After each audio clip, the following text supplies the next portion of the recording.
ஃப்ரான்கென்ஸ்டைன் by Mary Shelley. Mary Shelley ஃபேமஸான English novelist. Frankenstein அப்படிங்கிற இந்த காத்திக் நாவலுக்கு தான் இவங்க ரொம்பவே ஃபேமஸ். சயின்ஸ் ஃபிக்ஷனுடைய ஒரு ஏரியர் எக்ஸாம்பிளாக இந்த நாவலை கன்சிடர் பண்ணுறாங்க. இவங்க வந்து ஃபேமஸான ரொமான்டிக் பாய்ட்டான பெர்சி பை ஷெல்லியுடைய ஒய்ஃப். ஷெல்லியை வந்து இங்கே 1814 லவ் பண்ணியிருக்காங்க. அப்போ அவர் ஆல்ரெடி மேரீட். அவருக்கு ஹேரியட்னு ஒரு ஒய்ஃப் இருந்திருக்காங்க. அவங்க சூசைட் பண்ண பிறகு 1816 இவங்க ஷெல்லியை மேரேஜ் பண்ணிக்கிட்டாங்க. 1816 இவங்க மேரேஜுக்கு பிறகு ஷெல்லி அண்ட் மேரி ரெண்டு பேரும் மேரியுடைய ஸ்டெப் சிஸ்டரான கிளேர் கூட சேர்ந்துக்கிட்டு ஜெனீவாவுக்கு போயிருக்காங்க. அங்கே அவங்க சம்மர் வெக்கேஷனுக்காக போயிருக்காங்க. அங்கே யார் கூட ஸ்டே பண்ணியிருக்காங்க அப்படின்னா Lord Byron and John William Polidori அப்படிங்கிற இன்னும் 2 ரைட்டர்ஸ் கூட ஸ்டே பண்ணியிருந்திருக்காங்க. அங்கே தான் மேரி ஷெல்லிக்கு இந்த ஃப்ராங்கென்ஸ்டைன் ஐடியா கிடச்சிருக்கு. இந்த நாவல் எழுதணும் ஐடியா கிடச்சிருக்கு. அவங்க அந்த நாவலை அங்கே வச்சு எழுதியிருக்காங்க. இவங்களுடைய சில ஃபேமஸான ஒர்க்ஸ் பார்த்தோம் அப்படின்னா மேட்டில்டா, இந்த நாவல் இவங்க இறந்த பேர் பப்ளிஷ் பண்ண ஒரு நாவல். தென் தி லாஸ்ட் மேன், இது வந்து ஒரு apocalyptic or dystopian science fictional novel. ஓகேவா. மேரி ஷெல்லியோட ரைட்டிங்ஸ் வந்து மோஸ்ட்லி ரொமான்டிக் அண்ட் கோத்திக் எலமெண்ட்ஸை பிளெண்ட் பண்ணி இருக்கிற மாதிரி தான் இருக்கும் ரைட்டிங்ஸ் ஃபுல்லாகவே. தென் லாங்குவேஜ் எல்லாமே ரொம்ப டிஸ்கிரிப்டிவாக இருக்கும். தென் இமேஜரிஸ் நிறைய அவங்க ரைட்டிங்ஸில் யூஸ் பண்ணியிருப்பாங்க. ஃப்ராங்கென்ஸ்டைன் நாவல் வந்து 1818 பப்ளிஷ் ஆன நாவல். இந்த நாவலுக்கு ஒரு சப்டைட்டிலுமே உண்டு, ஃப்ராங்கென்ஸ்டைன் ஆர் தி மாடர்ன் ப்ராமத்தியஸ்னு ஒரு சப்டைட்டில் உண்டு. ப்ராமத்தியஸ்னு எதுக்கு சொல்லி ரெஃபர் பண்ணியிருக்காங்க அப்படின்னா, கிரீக் மெத்தாலஜியில் ப்ராமத்தியஸ் வந்து கடவுள்கிட்டேருந்து நெருப்பை திருடி மக்களுக்கு கொடுப்பாரு. அதுக்காக அவரை தண்டிக்கவும் செய்வாங்க. அதே மாதிரி இந்த நாவல் வந்து விக்டர் அப்படிங்கிற கேரக்டர் வந்து இம்மார்டாலிட்டியை கொடுக்க ட்ரை பண்ணுவார். அதனால அவர் கிடைக்கிற தண்டனை என்ன அப்படிங்கிறது தான் இந்த ஃப்ராங்கென்ஸ்டைன் நாவலுடைய ஸ்டோரி. ஓகேவா. மேரி ஷெல்லி உங்களுடைய 18வது வயசில் இந்த நாவல் எழுத ஆரம்பிச்சிருக்காங்க. இந்த நாவலுடைய ஃபர்ஸ்ட் எடிஷனில் நேம் கொடுக்காமல் அனானிமஸாக தான் பப்ளிஷ் ஆகிருக்கு. செகண்ட் எடிஷனில் தான் நேமோட பப்ளிஷ் ஆகிருக்கு 1821 செகண்ட் எடிஷன். ஓகேவா. இந்த நாவலுடைய பப்ளிகேஷனுக்கு அப்புறம் தான் ஃப்ராங்கென்ஸ்டைன் அப்படிங்கிற வேர்டு வந்து மான்ஸ்டர்ஸை ரெஃபர் பண்ணுற மாதிரி பயன்படுத்தியிருக்காங்க. இது ஒரு எபிஸ்டாலரி நாவல். 3 பேர் அந்த நாவலை நரேட் பண்ணுற மாதிரி இருக்கும். இப்போ அதனுடைய மேஜர் கேரக்டர்ஸ்லாம் பார்த்துலாம். விக்டர் ஃப்ராங்கென்ஸ்டைன், இவர் தான் நாவலுடைய ப்ரோட்டாகனிஸ்ட். அதாவது உயிரற்ற சடலத்துக்கு உயிர் கொடுக்க ட்ரை பண்ணுற ஒரு ப்ரோட்டாகனிஸ்ட். தென் தி மான்ஸ்டர், இவர் உயிர் கொடுக்குற அந்த மான்ஸ்டர். ராபர்ட் வால்டன், ஒரு ஷிப்புடைய கேப்டன். இவர் தான் இவருடைய லெட்டர்ஸில் வந்து இவருடைய சிஸ்டருக்கு இந்த கதைகள்லாம் சொல்லுவார். இவர் வந்து விக்டர் ஃப்ராங்கென்ஸ்டைனை மீட் பண்ணியிருப்பார். மீட் பண்ணி அவர் சொல்கிற டேயில் அவருடைய சிஸ்டருக்கு இவர் நரேட் பண்ணி லெட்டரில் எழுதிட்டு இருக்காரு. எலிசபெத் லாவென்ஸா, இவங்க ஒரு ஆர்ஃபன். ஃப்ராங்கென்ஸ்டைன் ஃபேமிலி வந்து இவங்க அடாப்ட் பண்ணி வளர்த்துட்ருக்காங்க. ஹென்ரி கிளர்வெல், விக்டருடைய ஃப்ரெண்ட். அல்ஃபோன்ஸ் ஃப்ராங்கென்ஸ்டைன், விக்டருடைய அப்பா. வில்லியம் ஃப்ராங்கென்ஸ்டைன், விக்டருடைய யங்கர் பிரதர். ஜஸ்டின் மாரிட்ஸ், இவங்களையுமே வந்து இந்த ஃப்ராங்கென்ஸ்டைன் ஃபேமிலியில் அடாப்ட் பண்ணி வளர்த்துட்ருக்காங்க. தென் டீலேசி, இவர் ஒரு பிளைண்ட் மேன். ஃபெலிக்ஸ், அகத்தா, இவங்க 2 பேர். ஃபெலிக்ஸ் வந்து டீலேசியோடைய பையன், அகத்தா வந்து இவருடைய பொண்ணு. ஓகேவா. இதோ இந்த நாவலுடைய கேரக்டர்ஸ் இவ்வளோ தான். இப்போ இந்த நாவலுடைய சம்மரி பார்த்துடலாம். இந்த நாவல் சம்மரி மட்டும் இல்லை, இந்த நாவல் சம்மரி எண்ட் ஆன பிறகு நம்ம இந்த மூவியோடைய சம்மரி அண்ட் மூவியோடைய டைரக்டர் யார், ஆக்டர்ஸ் யார் அப்படிங்கிறதையும் பார்க்க தான் போகிறோம். தென் மூவிக்கும் நாவலுக்கும் உள்ள டிஃப்ரென்சஸ் என்ன அப்படிங்கிறதையும் இந்த வீடியோட எண்டில் பார்க்க தான் போகிறோம். ஏன்னா லிட்ரேச்சர் அண்ட் ஃபிலிம் அப்படிங்கிறனால நம்ம ஃபிலிமையும் ஃபோக்கஸ் பண்ணணும், ப்ளஸ் இந்த ஒர்க்கையும் ஃபோக்கஸ் பண்ணணும். ஓகேவா. ஸோ ஃபஸ்ட் இப்போ இந்த புக்கோடைய சம்மரி பார்த்துடலாம். ராபர்ட் வால்டன் அப்படிங்கிற ஒரு ஷிப்புடைய கேப்டன் தான் ஸ்டோரியை முதல்ல நரேட் பண்ணி ஆரம்பிக்கிறாரு. அவர் வந்து அவருடைய சிஸ்டர் மார்கரெட் சாவைலுக்கு லெட்டர்ஸ் எழுதி அனுப்புகிறாரு. அவர் வந்து அவருடைய ஷிப்பில் வந்து ஒரு ஸ்ட்ரேஞ்சான ஒரு பர்சனை மீட் பண்ணுறாரு. ஷிப் வந்து நார்த் போலை நோக்கி போயிட்டுருக்கு. நல்லா குளிர், நல்லா பனி பிரதேசம் தான் நார்த் சைடு. ஸோ அதை நோக்கி ஷிப் போயிட்டுருக்குது.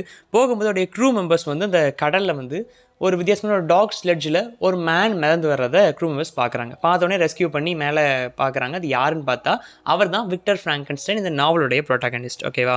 டாக் ஸ்லெட்ஜ் அப்படிங்கிறது வந்து இந்த பனி பிரதேசத்தில் நாயெல்லாம் சேர்ந்து மனுஷங்களை நிற்க வச்சு இழுத்துட்டு போவோம் இல்லையா, ஒரு வித்தியாசமான ஒரு வண்டி, இழுத்துட்டு போகிற வண்டி, அதுதான் டாக் ஸ்லெட்ஜ். அந்த டாக் ஸ்லெட்ஜை தான் மிதந்து இந்த விக்டர் ஃப்ராங்கென்ஸ்டைன் வரான். இவங்க தூக்கி ரெஸ்கியூ பண்ணுறாங்க.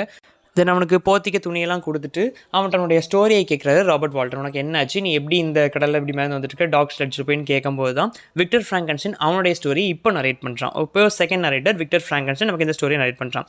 சின்ன வயசில் ஜெனீவாவில் வாழ்ந்துட்டு இருந்திருக்கான். அவன் ரொம்ப வசதியான ஒரு ஃபேமிலி தான். அவனுக்கு சின்ன வயசில் அவங்க வீட்டில் ஒரு பொண்ணு அடாப்ட் பண்ணி வளர்த்துருக்காங்க. அந்த பொண்ணு பேர் எலிசபெத் லாவென்ஸா. அந்த பொண்ணு முதல்ல ஃப்ரெண்டாக இருக்கா. தென் என்னுடைய லவராகவும் மாறிட்டா. நல்ல லைஃப் ரொம்ப ஜாலியாக தான் போயிட்டு இருந்திருக்கு. இவனுக்கு ஒரு ஃப்ரெண்டுமே இருக்கான். அவன் பேர் ஹென்ரி கிளர்வெல். ஓகே, விக்டருடைய க்ளோஸ் ஃப்ரெண்ட். இவனுக்கு ஒரு 17 வயசு இருக்கும்போது இவன் இங்கோல்ஸ்டெட் யூனிவர்சிட்டிக்கு போய் படிக்க போயிருக்கான். ஓகே, அங்கே என்ன படிக்க போயிருக்கான் அப்படின்னா நேச்சுரல் ஃபிலாசபி. தென் ஹியூமன் லைஃபுடைய சீக்ரெட்னு சொல்லிட்டு இந்த ஹியூமன் லைஃப் சம்மந்தப்பட்டே நிறையா விஷயங்கள் அங்கே படிக்கிறான். இங்கே ஓவராக அதில் இன்ட்ரெஸ்ட் காட்டினதில் இவன் ஃபேமிலியோட ஒரு கனெக்ஷனை விட்டுடுறான். ஓகே, ஃபேமிலி கூட இப்போ டச்சில் இல்லை. முழுக்க ஸ்டடீஸ் தான் முக்கியம்னு சொல்லிட்டு அதிலே ரொம்ப பிஸியாக இருக்கான். வால்டமன் அப்படின்னு சொல்லிட்டு அங்கே ஒரு ப்ரொஃபஸரும் இருக்கார். அவரால் தான் இவனுக்கு இந்த சயின்ஸ், இந்த எக்ஸ்பெரிமெண்ட்ஸில் ரொம்ப இன்ட்ரெஸ்ட் வந்திருக்கும். ஓகேவா. ஸோ இறந்து போன உடலுக்கு எப்படி உயிர் கொடுக்குறேன்னு சொல்லிட்டு அந்த எக்ஸ்பெரிமெண்ட்டில் தன்னை முழுக்கவே அர்ப்பணிச்சுக்கிறான் விக்டர். அதனால் செத்து போனவங்களுடைய பாடி பார்ட்ஸ்லாம் கேதர் பண்ணி வச்சுட்டு அதை ஒன்றா சேர்த்து இதுக்கு எப்படியா உயிர் கொடுக்குன்னு சொல்லிட்டு அந்த எக்ஸ்பெரிமெண்ட்டில் ரொம்பவே ஈடுபாடாக இருந்து உயிருமே கொடுத்துடுறான்.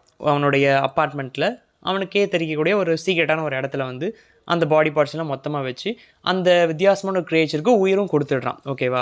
இவன் கொடுத்து அந்த கிரியேச்சர் முழிச்சு எந்திக்கும் போது அந்த கிரியேச்சரை பார்த்து பயந்து இவன் ஓடியும் போயிடுறான். ஏன்னா அதோடைய அப்பியரன்ஸே ரொம்ப பயங்கரமாக இருக்குது. ஸோ இவன் தான் உயிர் கொடுத்தது, ஆனால் இவனே அந்த மான்ஸ்டரை பார்த்து பயந்து அந்த இடத்த விட்டு ஓடிடுறான். ஓடி யார்கிட்ட போகிறான் அப்படின்னா ஹென்ரி கிட்ட போகிறான். இவனுடைய ஃப்ரெண்ட் ஹென்ரி கிளர்வெல்லும் இங்கே தான் படிச்சுட்டு இருப்பான். பட் அவன் படிக்கிறது லிட்ரேச்சர். ஓகேவா? இவன் வந்து இங்கே நேச்சுரல் ஃபிலாசபி, சயின்ஸ் அந்த மாதிரி விஷயங்கள் இன்ட்ரெஸ்ட் காட்டி இவன் அதை படிச்சுட்டு இருந்தான். பட் ஹென்ரிக்கு வந்து இவன் படிக்கிறதுல அவ்வளோ இன்ட்ரெஸ்ட் இருக்காது. ஸோ அவன் லிட்ரேச்சர் படிச்சுட்டு இருந்தான். இப்போ அவன் ஹென்ரியை பார்க்க வந்திருக்கான். ஹென்ரியும் அந்த யூனிவர்சிட்டியில் தானே இருக்கான். ஸோ அவங்க கூட வந்து தங்கிக்கிடுறான். எதுக்கு ஓடி வந்தான் அப்படின்னா அந்த மான்ஸ்டரை பார்த்த பயத்தில். அந்த மான்ஸ்டரை பார்த்த பயத்தில் வந்து இவனுக்கு நல்லா உடம்பு செய்யலாம் போயிடுது, காய்ச்சல். அந்தளவு பயங்கரமாக இருந்திருக்கு அந்த மான்ஸ்டர். பட் கிரியேட் பண்ணது இவன் தான். தென் விக்டர் என்ன டிசைட் பண்ணுறான் அப்படின்னா நம்மளும் ஹென்ரி கூட சேர்ந்து அந்த லிட்ரேச்சர் அதுங்களே படிக்கலாம்னு சொல்லிட்டு அவங்க கூட சேர்ந்து படிச்சுட்டு இருக்கான். பட் இவனுக்கு வந்து எதுலேயுமே இன்ட்ரெஸ்ட் காட்ட முடியல. அந்த மான்ஸ்டர் நினச்சே பயந்துக்கிட்டே இருக்கான். ஏன்னா அதுக்கப்புறம் அந்த மான்ஸ்டர் பார்க்கவே இல்லை. அதனால இது பிரச்சனை வருமானு சொல்லிட்டு ஒரு பயம் இருக்குது. அதை நினச்சாலே இவனுக்கு அவன் பக்கு பக்குன்னு அடிச்சிட்டு இருக்கு விக்டருக்கு. இப்படி இருக்கும்போது ஜெனீவாவே திரும்ப போயிடறான். நம்ம ஃபேமிலிக்கிட்டே திரும்பலான்னு சொல்லிட்டு யோசிச்சுட்டு இருக்கான். அப்போ அவங்க அப்பாட்ட வந்து உனக்கு ஒரு லெட்டர் வருது. என்ன அப்படின்னா உன்னோட யங்கர் பிரதர் வில்லியம் வந்து ஒரு ஆளால் கொலை செய்யப்பட்டான் அப்படின்னு சொல்லிட்டு இது வருது, லெட்டர் வருது. உடனே இவன் வேகமாக இங்கேருந்து கிளம்பி போகிறான். ஒரு காட்டை தாண்டி தான் அவங்க வீட்டுக்கு போகணும். ஜெனீவாவில் அவங்க வீட்டுக்கு போகிறதுக்கு ஒரு காட்டை தாண்டி தான் போகணும். போகும்போது அந்த காட்டுக்குள்ளே வந்து இவன் கிரியேட் பண்ண அந்த வித்தியாசமான மான்ஸ்டர் இவன் பார்க்குறான். பார்த்தோன்னே இவன் கன்ஃபார்ம் பண்ணிட்டான், சரி அப்போ இந்த மான்ஸ்டர் நம்ம கிரியேட் பண்ண மான்ஸ்டர் தான் நம்மளுடைய பிரதரை கொண்டிருக்கு அப்படின்னு. இங்கே வீட்டுக்கு வந்து பார்த்தா என்னென்னா ஜஸ்டின் மோரிட்ஸ்னு சொல்லிட்டு இவங்க வீட்டில் வந்து ஒரு பொண்ணை எடுத்து வளர்த்துட்ருப்பாங்க. ஒரு ஏழை பொண்ணை, ஒரு அனாதை பொண்ணை தத்தெடுத்து வளர்த்துட்ருப்பாங்க. அந்த பொண்ணு தான் கொன்னா அப்படின்னு சொல்லிட்டு அந்த பொண்ணை வந்து போலீஸ் அரெஸ்ட் பண்ணி கொண்டு போயிட்டுருக்காங்க. அந்த பொண்ணை கொல்றதுக்காக. அந்த பொண்ணை கொல்லவும் செஞ்சுருவாங்க. ஏன்னா அந்த பொண்ணுடைய ட்ரெஸ்ஸுக்குள்ளே தான் அந்த பையன் வில்லியமுடைய லாக்கெட் இருந்திருக்கும். ஸோ அதை ஒரு ரீசனை வச்சு இந்த பொண்ணு தான் கொன்னான்னு சொல்லிட்டு அந்த பொண்ணை அக்யூஸ் பண்ணி அந்த பொண்ணை கொல்லவும் செஞ்சிடுறாங்க. பட் விக்டருக்கு இப்போ மனசு தாங்கலை. ஏன்னா ஜஸ்டின் மோரிட்ஸ் வந்து அவங்க கூட சேர்ந்து அங்கே வளர்ந்த ஒரு பொண்ணு தான். அந்த பொண்ணை கொண்டுட்டாங்களே, அந்த பொண்ணு தப்பே பண்ணல. மட்டும் இல்லாமல் தம்பி இறந்துட்டு அது காரணம், இந்த ரெண்டுக்குமே காரணம் இவன் கிரியேட் பண்ண அந்த ஒரு வித்தியாசமான அந்த மான்ஸ்டர் தான் சொல்லிட்டு இவனுக்கு ரொம்ப கில்ட்டாக இருக்குது. இந்த கில்ட்டு தாங்க முடியாமல் ஒரு வெக்கேஷன் போகலான்னு சொல்லிட்டு ஒரு மவுண்டைன் சைடு வெக்கேஷன் வரான் விக்டர். அவன் தனியாக இருக்கிற நேரமாக பார்த்து அவனை இந்த மான்ஸ்டர் மீட் பண்ண வருது. இவனுக்கு ஆச்சரியம் தரக்கூடிய வகையில் அந்த மான்ஸ்டர் பேசுது. இவனுக்கு ரொம்ப ஷாக்காக இருக்குது. அப்போ தான் அந்த மான்ஸ்டர் சொல்லுது, என்னை வந்து புரிஞ்சுக்கோ, தயவுசெய்து நான் சொல்கிறத மட்டும் கேளு அப்படின்னு சொல்லிட்டு. அதுக்கு என்ன ஆச்சு, அவனுடைய அந்த லேபில் இருந்து அவனுடைய சீக்ரெட் இடத்துலேருந்து தப்பிச்சு போன பிறகு அதுக்கு என்ன ஆச்சு அப்படிங்கிற விஷயத்த விக்டர் கிட்ட இப்போ அந்த மான்ஸ்டர் சொல்லுது. என்ன சொல்லுது அப்படின்னா, நாங்கள் வந்து எஸ்கேப் ஆன பிறகு நிறைய இடத்துக்கு ஓடினேன், என்ன எல்லாருமே அடிச்சு துரத்தி விரட்டினாங்க. ரீசன் என்னென்னா மற்ற ஹியூமன்ஸ் மாதிரி இல்லாமல் என்னுடைய அப்பியரன்ஸ் வந்து ரொம்ப டிஃப்ரெண்ட்டாக இருக்கிறனால தான். அதனால் அங்கேங்கன்னு ஓடி ஒரு வீட்டுக்கு பக்கத்தில் உள்ள ஒரு ஷெட்டில் வந்து இந்த கிரியேச்சர் ஒளிஞ்சிருந்திருக்கும். ஓகேவா? யாருடைய வீடு அப்படின்னா அந்த டீலேசி ஃபேமிலியோடைய வீடு. டீலேசி அப்படிங்கிற ஒரு பிளைண்ட் மேனுன்னு சொல்லிட்டு அந்த கேரக்டர் இன்ட்ரொடக்ஷனில் பார்த்தோம். அந்த டீலேசி ஒரு பிளைண்டு. அவருக்கு 2 பசங்க இருக்காங்க. ஒன்று ஃபெலிக்ஸ், இன்னொன்று அகத்தா. ஓகேவா? அந்த ஆள் கண்ணு தெரியாதவர் தானே. அவர் வீட்டில் இந்த வயலின்லாம் வாசிப்பார். இந்த 2 பிள்ளைங்களும் உட்காந்து கேட்டுட்ருக்கும். இதெல்லாம் அந்த வீட்டு பக்கத்தில் ஒரு சின்னதாக ஒரு ஷெட் இருக்கும். அந்த ஷெட்டுக்குள்ளே போய் தான் இப்போ இந்த கிரியேச்சர் ஒளிஞ்சிக்கிட்டு இருக்குது. ஒரு கிராக்குமே அந்த செவுத்தில் இருக்கும். அந்த கிராக் வழியாக அந்த வீட்டுக்குள்ளே என்ன நடக்குது அப்படிங்கிறதையும் இந்த மான்ஸ்டர் எட்டி பார்த்துட்ருக்கோம். அப்போது இந்த ஃபெலிக்ஸ் இருக்கார் இல்லையா, அவருக்கு வந்து ஒரு ஃபியான்சி உண்டு. அந்த பொண்ணு பேர் என்னென்னா சாஃபி. சாஃபிக்கு வந்து ஃப்ரெஞ்ச் தெரியாது. ஸோ அதனால் ஃப்ரெஞ்ச் யார் சொல்லிக் கொடுப்பா அப்படின்னா ஃபெலிக்ஸ் சொல்லிக் கொடுப்பான். ஃபெலிக்ஸ் சொல்லிக் கொடுக்குறது அந்த கிராக் வழியாக அந்த கிரியேச்சர் பார்த்துக்கிட்டே இருக்கும். பார்த்துக்கிட்டு இதுவுமே பேசுறதுக்கு, எழுதுறதுக்கு, படிக்கிறதுக்கெலாம் கற்றுக்கும். ஓகேவா? சாஃபிக்கு அது மட்டும் சொல்லிக் கொடுக்காம சொசைட்டி அதுன்னு சொல்லிட்டு நிறைய விஷயங்கள் சொல்லிக் கொடுப்பாங்க. தென் இவங்க 4 பேர் பேசுகிறத வச்சுக்கிட்டுலாம் இந்த கிரியேச்சர் நிறைய விஷயங்களை கற்றுக்கும். பேசுறதுக்கு, நாகரிகம்னா என்ன, மனுஷங்க எப்படி இருப்பாங்கன்னு சொல்லிட்டு பல விஷயங்களை அது மூலமாகவே கற்றுக்கும். அந்த கிராக்லேருந்து எட்டி பார்த்தேன். தென் 3 புக்குமே இந்த கிரியேச்சர் கிடைக்கும். அந்த 3 புக்கையுமே கூட இந்த கிரியேச்சர் வாசிக்கும். Paradise Lost, Plutarch's life, the Sorrows of Young வர்த்னு சொல்லிட்டு இந்த 3 புக்கையுமே கூட அந்த ஷெட்டுக்குள்ளே இருந்துகிட்டே கூட வாசிச்சிடும். ஓகேவா? இப்படி அந்த ஃபேமிலியை ஃபுல்லாக நோட்டீஸ் பண்ணிருக்கோம். இந்த ஃபேமிலி ஏன் இப்படி இருக்காங்க அப்படின்னு சொல்லிட்டு அந்த பேக்ரவுண்டை பற்றி பார்த்தோம் அப்படின்னா, ஃபீலிக்ஸ் இருக்கான் இல்லையா, இவங்க இந்த ஃபேமிலி, இந்த டீலேசி ஃபேமிலி வந்து ஒரு பெரிய ராயல் ஃபேமிலியாக தான் இருந்திருக்காங்க பாரிஸில். இப்போ இந்த ஃபீலிக்ஸ் வந்து ஜெயிலில் இருந்த ஒரு டர்க் ஃபேமிலிக்கு ஹெல்ப் பண்ணியிருக்கான். அவங்க ஜெயிலேருந்து எஸ்கேப் ஆக ஹெல்ப் பண்ணியிருக்கான். அவங்கள எஸ்கேப் பண்ணி விட்ட காரணத்துக்காக இந்த ஃபேமிலி, டீலேசி ஃபேமிலியை வந்து பாரிஸ்லேருந்து எக்ஸிக்யூட் பண்ணியிருக்காங்க. அவங்க சொத்துக்களெல்லாம் முடக்கிட்டு அங்கேருந்து அடிச்சு பற்றி விட்டுட்டாங்க. ஸோ அவங்க அங்கேருந்து இங்கே வந்து ஒரு சின்ன ஒரு கேபின் கட்டி வாழ்ந்துக்கிட்டு இருக்காங்க. ஓகேவா? இந்த டீலேசி ஃபேமிலி. ஸோ இவர் இந்த டர்க் ஃபேமிலி ஹெல்ப் பண்ணார் இல்லையா, அந்த ஃபேமிலி வந்து வெளியே எஸ்கேப் ஆகி, இவரால் ஹெல்ப் பண்ணப்பட்டு வெளியே எஸ்கேப் ஆகி போன பிறகு இந்த ஃபெலிக்ஸை கண்டுக்கலை. பட் அந்த டர்க் ஃபேமிலிஸ் அந்த பொண்ணு தான் இந்த சாஃபி. இந்த சாஃபிக்கு வந்து நம்மளை காப்பாற்றி விட்டவன் தானேன்னு சொல்லிட்டு இந்த ஃபெலிக்ஸ் மேலே ஒரு கருணை வந்து அது காதலாகவும் மாறிடுச்சு. அதனால தான் வீட்டை விட்டுட்டு இந்த கேபினில் இந்த ஃபெலிக்ஸ் கூட வந்து அந்த பொண்ணு இருக்கா. அந்த பொண்ணுக்கு இவனுக்கு தெரிஞ்ச மாதிரி லாங்குவேஜ் எல்லாம் சொல்லிக் கொடுத்து அந்த பொண்ணை பார்த்துக்கிறான். ஃப்ரெஞ்ச் அந்த பொண்ணுக்கு தெரியும். ஸோ ஃப்ரெஞ்ச் சொல்லிக் கொடுக்கான். இது மூலமாக தான் இந்த மான்ஸ்டர் இந்த லாங்குவேஜை கற்றுக்குது. அந்த செவத்துல கிராக் மூலமாக அவன் சாஃபிக் சொல்லி கொடுக்குறது இது கற்றுக்குது. இப்படி இருக்கும்போது இந்த மான்ஸ்டருக்கு வந்து இந்த குடும்பம் ரொம்பவே பிடிச்சி போயிட்டு இந்த ஃபேமிலியோட பழகணும், இந்த ஃபேமிலி கூட போய் நம்மளும் சேர்ந்துன்னு சொல்லிட்டு ஆசைப்படுது. ஆனால் இவங்க அடித்து விரட்டிடுவாங்க. இதோட அப்பியரன்ஸ் வந்து ரொம்ப பயங்கரமாக இருக்குல்ல. ஸோ விரட்டிடுவாங்கன்னு சொல்லிட்டு பயமும் இந்த மான்ஸ்டருக்கு இருக்குது. இப்படி இருக்கும்போது ஒரு நாள் ஃபெலிக்ஸ், அகதா, சாஃபின் 3 பேர் வீட்டில் இல்லாத நேரமாக பார்த்து அந்த பிளைண்ட் மேன் கிட்ட போய் இந்த மான்ஸ்டர் பேசு, நான் ஒரு ட்ராவலர்னு சொல்லி பேசுது. அந்த பிளைண்ட் மேன் வந்து பார்க்க முடியாது. ஸோ அதனால் அவர் வந்து பழகிடுவார், அவர்கிட்ட நம்ம சேர்ந்து இருந்துக்கலாம் அப்படின்னு சொல்லிட்டு ஒரு நப்பாசை இந்த மான்ஸ்டருக்கு. ஸோ கண்ணு தெரியாத அந்த மனுஷன் கூட போய் பேசி பழகுது. அந்த ஆளும் ஏற்றுக்கிட்டு வீட்டில் இருக்காரு. ஒரு நாள் ஃபெலிக்ஸ், அகதா, சாஃபின் 3 பேர் வீட்டுக்கு வரும்போது இந்த உருவத்தை பார்த்து பயந்து அடித்து விரட்டுறாங்க. இது பயந்து ஓடி போயிட்டு அடுத்த நாள் வந்து பார்க்கும்போது இந்த கேபினில் யாருமே இல்லை, அவங்க இந்த வீட்டை காலி பண்ணிட்டே போயிட்டாங்க அப்படிங்கிறது தெரியுது. ஸோ கோவத்தில் அந்த வீட்டை எரிச்சிருது. தென் அங்கேருந்து திரும்ப ஜெனீவாக்கு வந்திருக்கு. ஓகேவா, ஜெனீவா வந்து யார் இருக்கிற இடம் அப்படின்னா விக்டருடைய ஃபேமிலி, ஃப்ராங்கன்ஸ்டைன்ஸ் வாழ்கிற இடம். ஸோ அங்கே வந்திருக்கு. அங்கே அந்த காட்டுக்குள்ளே அலைஞ்சிட்டு இருக்கும்போது ஒரு சின்ன பையனை பார்த்துருக்கேன். அந்த சின்ன பையன் தான் வில்லியம், விக்டருடைய பிரதர். அவனை பார்த்து அந்த பையனை வந்து இது கொல்லணுங்கிற இடத்துல இல்லை, அந்த பையன் கூட பாசமாக இருக்கலாம்னு சொல்லிட்டு ஆசைப்பட்டிருக்கு. பட் அந்த பையன் அதை கலாச்சிருக்கான். அந்த கோவத்தில் அந்த பையனது கொண்டுடுச்சு. கொன்ன பிறகு அந்த பையனுடைய லாக்கெட்டை எடுத்துக்கிட்டு அது பக்கத்தில் இருந்து ஒரு பானுக்கு போயிருக்கு. அந்த பானில் வந்து இவங்க வீட்டை சேர்ந்து அந்த அடாப்ட் பண்ணி வளர்க்குற அந்த பொண்ணு ஜஸ்டின் இருந்துட்டுருக்கா. ஓகேவா, அந்த பொண்ணை பார்த்தோன்னே இதுக்கு பிடிச்சி போச்சு. சரி அந்த பொண்ணோட பேசலாம், அந்த பொண்ணு ஒரு கம்பேஷன் காட்டுவான்னு சொல்லி இதுக்கு ஒரு ஆசை இருந்திருக்கு. பட் அந்த பொண்ணுமே இந்த உருவத்தை வெறுக்க தான் செய்வா. இது பார்க்கவே ஒரு வித்தியாசமாக இருக்கு இல்லையா. ஸோ அதுக்கு பயந்துட்டு என்ன பண்ணியிருக்குன்னா, இவளும் நம்மளோடையும் விரும்ப போகிறது கிடையாதுன்னு சொல்லிட்டு அந்த பையன்ட்டு இருந்த லாக்கெட்டை அந்த பொண்ணுடைய ட்ரெஸ்ஸில் போட்டு இது அங்கேருந்து எஸ்கேப் ஆகிருக்கு. இப்போ ஆல்ரெடி இதுக்கு பார்த்தா அந்த ஷிப்போடைய கேப்டன் நரேட் பண்ணார். தென் அதுக்கடுத்த நரேஷன் வந்து விக்டர். இப்போ இவ்வளோத்தையும் நரேட் பண்ணது இந்த மான்ஸ்டர். ஓகேவா, திரும்ப இது விக்டர்கிட்ட இப்போ என்ன கேட்குது அப்படின்னா, இப்போ இவ்வளோ பிரச்சனை எனக்கு வரக்கு ரீசன் என்ன அப்படின்னா, எனக்கு ஒரு பார்ட்னர் இல்லை, ஒரு கம்பேனியன் இல்லை. ஸோ நீ வந்து எனக்கு ஒரு பார்ட்னரை க்ரியேட் பண்ணி கொடு. என்ன க்ரியேட் பண்ணலை, ஸோ எனக்கு ஒரு கம்பேனியனை க்ரியேட் பண்ணி கொடு, ஒரு மேட் எனக்கு வேணும்னு சொல்லிட்டு விக்டர்கிட்ட இந்த மான்ஸ்டர் கேட்குது. ஃபர்ஸ்ட் அவன் என்ன தான் ரொம்ப யோசிச்சாலும் ரெண்டாவது அவனையும் கொஞ்சம் யோசிச்சு பார்க்குறான். சரி, இதை கேட்குறது கொஞ்சம் நியாயம்தான், இது மற்றவங்களையும் தொல்லை பண்ணாமல் இருக்குன்னு சொல்லிட்டு அவன் அந்த ஐடியாவுக்கு வந்துட்டு இங்கிலாந்துக்கு அவனுடைய ஃப்ரெண்டு ஹென்ரியோட போகிறான். ஓகேவா, இங்கிலாந்துக்கு போய் அங்கே எப்படி இன்னொரு ஃபீமேல் மேட்டை க்ரியேட் பண்ணலான்னு சொல்லிட்டு அந்த விஷயங்கள்லாம் இன்ஃபர்மேஷன்லாம் கேதர் பண்ணிட்டு ஸ்காட்லாண்ட் போகிறான். அங்கே ஹென்ரியை வந்து தனியாக ஒரு இடத்துல விட்டுட்டு ஒரு ஐலண்டில் தனியாக போயிருந்து இந்த ரிசர்ச்லாம் ஆரம்பிக்கிறான் விக்டர். ஓகேவா, இன்னொரு மான்ஸ்டர் க்ரியேட் பண்ணுறதுக்கான எக்ஸ்பெரிமெண்ட்டை ஸ்டார்ட் பண்ணுறான். இப்போது ஒரு நாள் நைட்டு தனியாக அந்த ஐலண்டில் அவன் மட்டும்தான் இருக்கான். அவன் மட்டும்தான் அந்த ஒரு பில்டிங் இருக்குது, அங்கேருந்து தனியாக ரிசர்ச் பண்ணிகிட்டு இருக்கான். நிறைய பீசஸ்லாம் கேதர் பண்ணி வச்சுருக்கான் இன்னொரு மேட்டை க்ரியேட் பண்ணுறக்கு அந்த நீங்கள் நைட்டு க்ரியேட் பண்ண போகிறான். அப்படி இருக்கும்போது ஜன்னலை திறந்து பார்த்தா அந்த மான்ஸ்டர் ரெடியாக வெளியே வெயிட் பண்ணிகிட்ருக்கு, இன்னொன்று இவன் எப்போ க்ரியேட் பண்ணும் அப்படின்னு சொல்லிட்டு. இவன் அதை பார்த்தோன்னே பயந்து போய் யோசிக்கிறான், இன்னொன்னையும் க்ரியேட் பண்ணால் இது இப்போ அப்படியே மல்டிப்ளை ஆகி பெருகிட்டே போகும், இதுங்க கூட்டம் பெருசாகும், மக்கள் பயப்படுவாங்க அப்படின்னு பெரிய பிரச்சனை தான் வரும், நான் தப்பு பண்ணுறேன்னு சொல்லிட்டு வெளியே எட்டி பார்க்குற அந்த மான்ஸ்டர் கண்ணு முன்னாடியே இவன் க்ரியேட் பண்ணிகிட்டு இருக்கான் இல்லையா இன்னொரு ஃபீமேல் மேட், அதை பாதியாக பிச்சு வீசிட்டு என்னால் இது செய்ய முடியாதுன்னு சொல்லிட்டு கோவப்பட்டுட்டு இவன் க்ரியேட் பண்ணுறக்கு விஷயம் தானே இந்த பாடி பார்ட்ஸ்லாம் தான் பிச்சு வீசினா அதெல்லாம் மொத்தமாக அள்ளிக்கிட்டு ஒரு போட் எடுத்துகிட்டு போய் தண்ணிக்குள்ளே போட்டுடுறான் அந்த பார்ட்ஸ் எல்லாம். தென் காற்று ஓவர் அடிக்குது, புயல் வர மாதிரி காற்று ஓவர் அடிக்குது, அதனால் திரும்ப வந்து அந்த ஐலாண்டுக்கு வர முடியலை. ஸோ அந்த இதுலேயே மாட்டிக்கிறான். மறுநாள் காலையில் அந்த புயல்லாம் முழிச்சு பார்த்தா ஏதோ ஒரு கரையில் கிடக்கிறான். ஓகேவா, ஏதோ ஒரு கரையில் ஏதோ தெரியாத ஒரு டவுனில் கிடக்கிறான். போட் ஒரு ஓரமாக கிடக்குது, இவன் ஒரு ஓரமாக கிடக்கிறான். அப்போது அந்த ஊர்லேருந்து போலீஸ்லாம் வராங்க, வந்து இவனை வந்து அரெஸ்ட் பண்ணுறாங்க. ஏன் அரெஸ்ட் பண்ணுங்கன்னு சொல்லி கேட்கும்போது அவங்க சொல்கிறாங்க, நீ வந்து ஒரு கொலை பண்ணியிருக்க, அதில் உன்னை சஸ்பெக்டாக நீ தான் இருக்குன்னு சொல்லிட்டு ஒன்று அரெஸ்ட் பண்ணியிருக்கோம். யாரை கொலை பண்ணி கேட்ட உடனே டெட் பாடியை காட்டுறாங்க. டெட் பாடி யாருன்னு பார்த்தா என்னுடைய ஃப்ரெண்ட் ஹென்ரி கிளர்வெல். அவன் இறந்துருக்கான். அவனுடைய கழுத்து பகுதியில் பார்த்தா அந்த மான்ஸ்டருடைய கைத்தடங்கள், இந்த வாய் தடங்கள்லாம் இருக்குது. அப்போ தான் கண்டுபிடிச்சிக்கிறான், நம்ம கிரியேட் பண்ண மாஸ்டர் தான் நம்ம ஃப்ரெண்டையும் கொண்டுட்டு, ஐயோ நம்மளால தான் இப்போ நம்ம ஃப்ரெண்டு செத்துறேன்னு சொல்லிட்டு உனக்கு ஒரு கில்ட்டு. இவன் அங்கேயே மயக்கம் போட்டு விழுந்துடுறான். இவனுக்கு உடம்பும் சரியில்லாமல் போயிடுது. இவனை ஜெயிலில் கொண்டு போய் வைக்கிறாங்க. தென் அங்கே போய் விசாரிச்செல்லாம் பார்க்கும்போது இவன் தப்பு பண்ணலன்னு சொல்லி தெரிஞ்சிருது.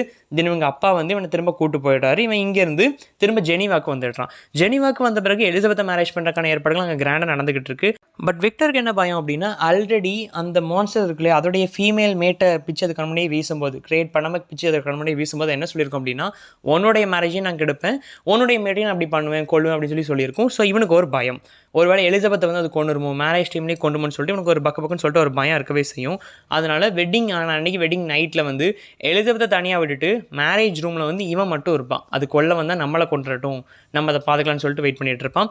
பட் இவன் எதிர்பாராத விதமாக எலிசபெத் கத்துற சவுண்டுன்னு கேட்கும். போய் பார்த்தா எலிசபெத்தை அந்த கிரியேச்சர் கொண்டிருக்கும். எலிசபெத் செத்த விஷயம் தெரிஞ்சு இவனுடைய அப்பாவும் அந்த க்ரீஃபில் இறந்து போயிடுவார்.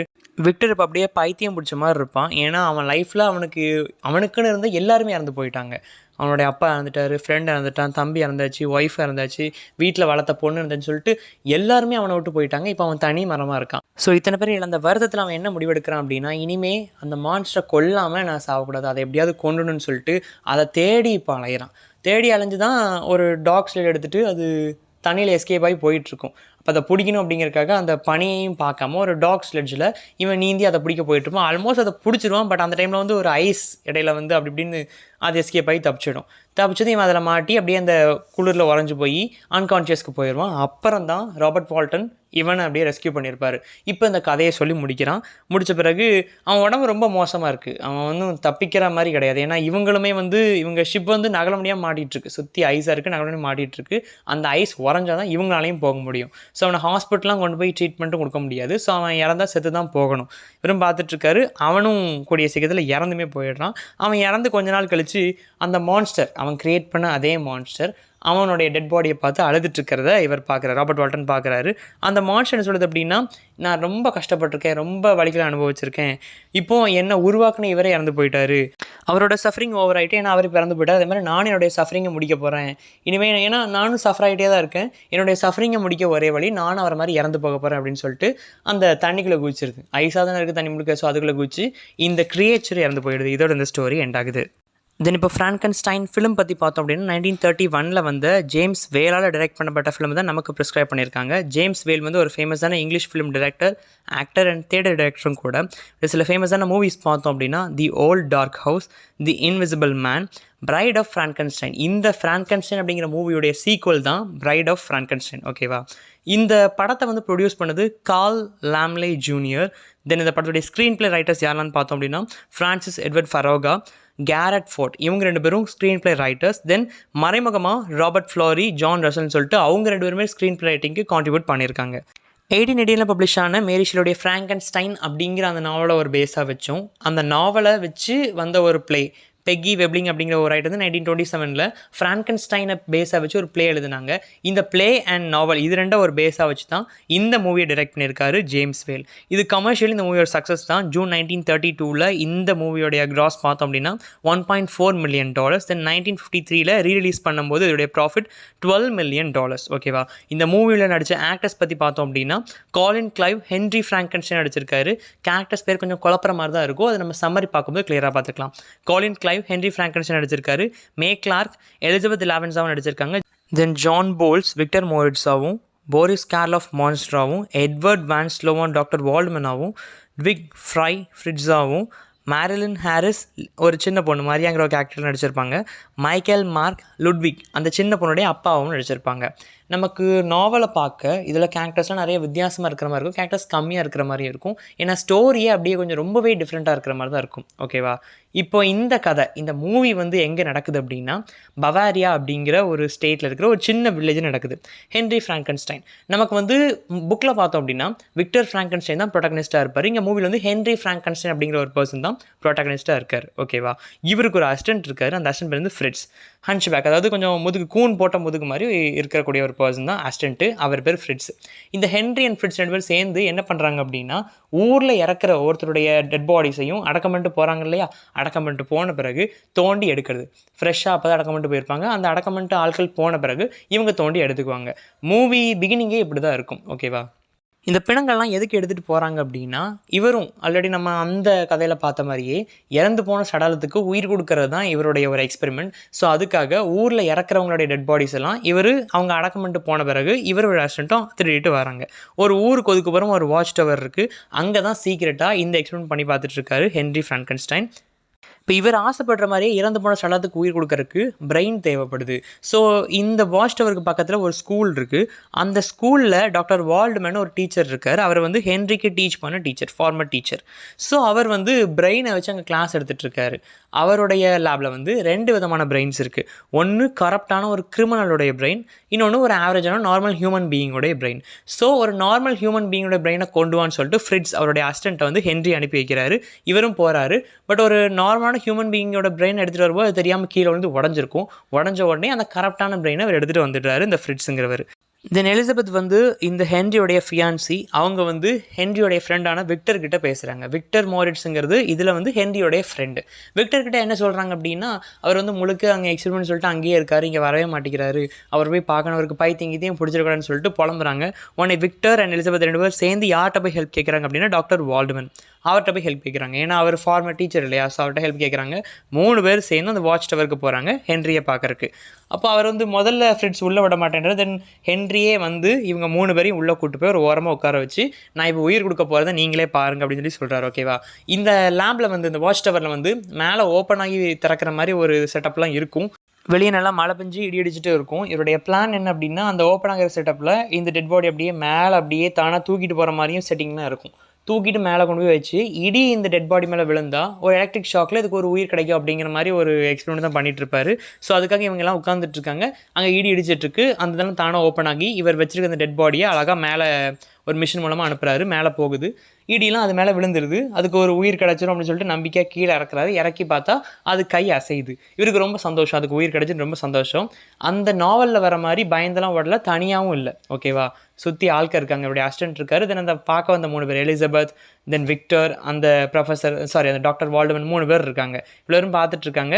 தென் அது கை கட்டலாம் அதுக்கு அவுத்து விட்டு அது அவர் சொல்கிறதெல்லாம் அந்த கிரியேச்சரும் செய்யுது. இப்படியெல்லாம் பண்ணிகிட்டு இருக்கும்போது ஃப்ரிட்ஸ் வந்து கையில் அந்த தீப்பந்தத்தோடு வராது. அதை பார்த்து அது பயப்படுது, பேனிக் ஆகுது. பயந்த உடனே நம்மளை அட்டாக் பண்ண வருதுன்னு நினச்சிக்கிட்டு ஹென்ரி அண்ட் வால்டமன் 2 பேர் சேர்ந்து என்ன பண்ணுறாங்க அப்படின்னா, அதை பிடிச்சி அந்த வாட்ச் டவர் கீழே வந்து ஒரு பேஸ்மெண்ட் மாதிரி இருக்குது அடைச்சி வைக்கிறதுக்கு. அங்கே கொண்டு அதை கை காலை கட்டி அடைச்சி வச்சிடறாங்க, செயின் சங்கிலி போட்டு அடைச்சி வச்சிடுறாங்க.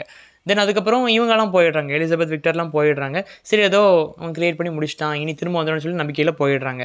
போன பிறகு இந்த ஃப்ரிட்ஸ் இருக்கார் இல்லையா, அவர் அந்த கீழே இருக்கிற அந்த கிரியேச்சரை வந்து ரொம்பவே போட்டு டார்ச்சர் பண்ணுறாரு. அந்த நெருப்புக்கு அது பயப்படுதில்ல, ஸோ அதை காட்டி ரொம்ப அதை பயமுறுத்துறாரு. அது ரொம்ப மிரண்டு போகுது. அவர் மேலே அந்த கிரியேச்சருக்கு ரொம்ப கோபமும் வருது. அதை காட்டி பயமுறுத்தினா ரொம்ப கோவம் வருது. ஸோ அந்த கோவத்தில் அந்த மான்ஸ்டர் என்ன பண்ணுது அப்படின்னா, ஃப்ரிட்ஸை வந்து கழுத்தை நெரிச்சு கொன்னுடுது. கொன்ன பிறகு இவங்க பார்த்துட்டு இவங்களையுமே அட்டாக் பண்ண வருது. இவங்க எப்படியோ அதை உள்ளே வச்சு சாத்திடுறாங்க. சாத்தின பிறகு ஹென்ரி என்ன பிளான் பண்ணுறாரு அப்படின்னா, ஒரு இன்ஜெக்ஷன் ரெடி பண்ணணும். ஏன்னா இது வந்து ரொம்ப வைல்ட் ஆகிடுச்சு இந்த கிரியேச்சர். ஸோ இதை வந்து என்ன பண்ணணும், ஊசி போட்டு இதை கொஞ்சம் சாந்தப்படுத்தணும் அப்படின்னு சொல்லிட்டு ஒரு ஊசி ரெடி பண்ணுறாங்க. ரெடி பண்ணிவிட்டு அந்த டோர்கிட்ட போகிறாங்க. அதை வந்து ஒரு டோருக்குள்ளே உள்ளே வச்சு அடைச்சி வச்சுருக்காங்க. டோர்கிட்ட போகிறாங்க. கரெக்டாக டோரை திறக்கிறாரு. டாக்டர் வால்டமன் கிட்ட ஊசி இருக்குது. இங்கே ஹென்ரி ஆப்போசிட் நிற்கிறான். ஹென்ரியை பார்த்துட்டு அதை அட்டாக் பண்ண வருது. டாக்டர் வால்டமன் கரெக்டாக ஊசியை குத்திடுறாரு. குத்தி அது மயக்க நிலைக்கு வந்துடுது. தென் இந்த கிரியேச்சரை கிரியேட் பண்ண இடத்துக்கே கொண்டு போய் கெட்டி வச்சிடுறாங்க. வச்ச பிறகு இப்போ ஹென்ரி யார் பார்க்க வந்திருக்கு அப்படின்னா, ஹென்ரியோட அப்பா எலிசபெத். அவர் வந்து சத்தம் போடுறாரு, நீ வா, உனக்கு மேரேஜ் பண்ணி வைக்கணும் இந்த பொண்ணு கூட, விட்டுட்டு ஒம்பாடு இங்கே வந்திருக்கேன்னு சொல்லி சத்தம் போட்ட உடனே அவரும் போயிடுறாரு. போன பிறகு வால்டமன் என்ன பண்ணுறாரு அப்படின்னா, அவர் அஷ்யூரிட்டி கொடுக்காரு, நானே இந்த மிருகத்தை பார்த்துக்கிறேன், இந்த கிரியேச்சரை பார்த்துக்கிறேன், பார்த்து இதை வந்து நானே டெஸ்ட்ராய் பண்ணேன், நீ பயப்படாதுன்னு சொல்லிட்டு அவர் அதை எக்ஸாமின் பண்ணிட்டு இருக்காரு. எக்ஸாமின் பண்ணிட்டு இருக்கும்போது அவரையே கொண்டுட்டு அந்த மான்ஸ்டர் அங்கேருந்து எஸ்கேப் ஆகி வெளியே ஓடிடுது. இது ஹென்ரிக்கு தெரியாது. ஹென்ரி அங்கே ஜாலியாக மேரேஜ் குஷியில் அங்கே இருந்துகிட்ருக்காரு.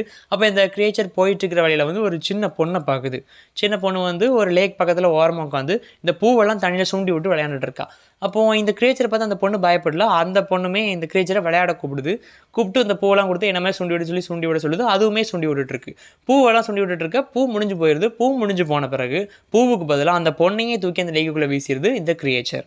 ஹென்ரிக்கும் எலிசபெத்துக்குமான மேரேஜ் ஏற்பாடுலாம் அங்கே தீவிரமாக நடந்துட்டுருக்கு. அப்போ விக்டர் வந்து ஹென்ரிக்கிட்ட ஒரு விஷயம் சொல்கிறான். என்ன சொல்கிறான் அப்படின்னா, இங்கே ஹென்ரி யாருக்கு வெயிட் பண்ண அப்படின்னா, அவர் டாக்டர் வால்டமனுக்காக. அவர் வரணும், அவர் வந்த பிறகு தான் கல்யாணம்னு சொல்லிட்டு வெயிட் பண்ணிகிட்டு இருக்கான்.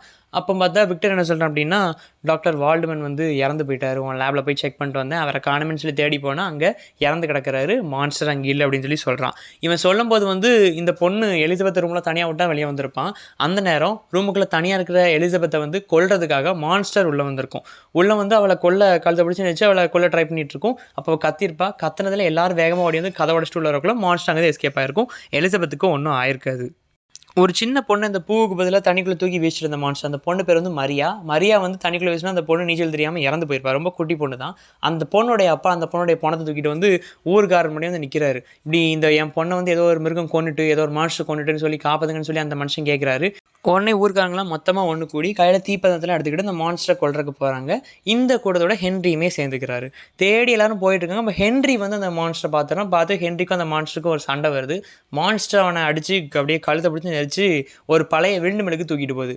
மக்களும் பார்த்துறாங்க, பார்த்து ஃபாலோ பண்ணி போகிறாங்க. அந்த விண்டு மில்லுக்கு மேலே போய் நின்று மான்ஸ்டர் அவனை வந்து கீழே தூக்கி வீசுது. பட் அவன் நேராக கீழே விழுந்துடாமல் அந்த விண்டு மில்லுடைய அந்த ரெக்கைகளில் பட்டு பொறுமையாக கீழே விழுந்துறான். பட் அவனுக்கு காயங்கள் நிறைய ஆகுது.